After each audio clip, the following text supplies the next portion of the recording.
অন্যের চেয়ে আপন মানুষের আঘাত সবচেয়ে বেশি ভয়ঙ্কর। তুমি জানো জীবনের সবচেয়ে বড় কষ্টটা কোথা থেকে আসে?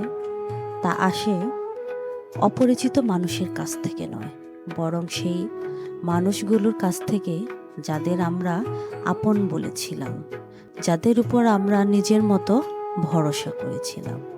অপরিচিত কেউ তোমাকে কটু কথা বললে তুমি কষ্ট পাবে, কিন্তু খুব দ্রুত ভুলে যাবে, কারণ তুমি জানো সে তোমাকে চেনে না, তোমার জীবনে তার কোনো জায়গা নেই।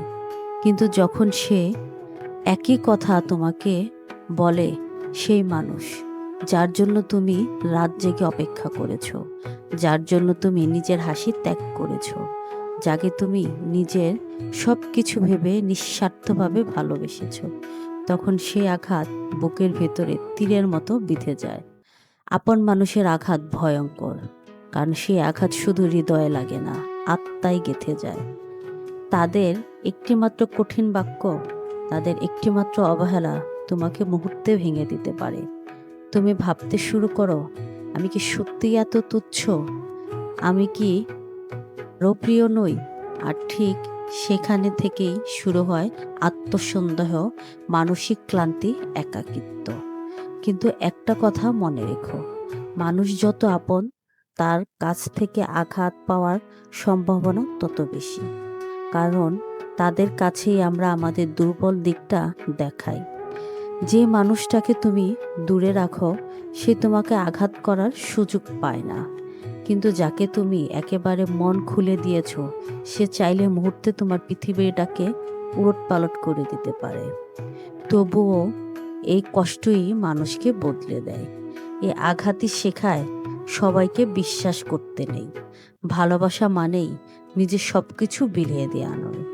যে চলে গেছে সেই তোমার জীবনের শিক্ষা ছিল, যে আঘাত দিয়েছে সে তোমাকে শক্ত করে দিয়েছে। এক সময় তুমি দেখবে যে মানুষগুলোর কারণে তুমি ভেঙে পড়েছিলে, তাদের ছাড়া তোমার জীবন আরও শান্ত, আরও স্থির। কারণ কখনো কখনো একা থাকা ভুল সম্পর্কে ফিরে থাকার চেয়ে অনেক ভালো। তুমি কষ্ট পেয়েছো, কিন্তু তুমি হারোনি। তুমি ভেঙেছো, কিন্তু তুমি শেষ হয়ে যাওনি। তুমি কেঁদেছো, কিন্তু সেই কান্নাই তোমাকে নতুনভাবে বাঁচতে শিখিয়েছে। শেষে বলতে চাই, অন্যের আঘাত সাময়িক, কিন্তু আপনজনের আঘাত জীবনের মোড় ঘুরিয়ে দেয়। তবু ভয় পেও না, কারণ প্রতিটি আঘাতের মধ্যেই লুকিয়ে থাকে এক নতুন শুরু, একটি শক্ত মানুষ হওয়ার গল্প।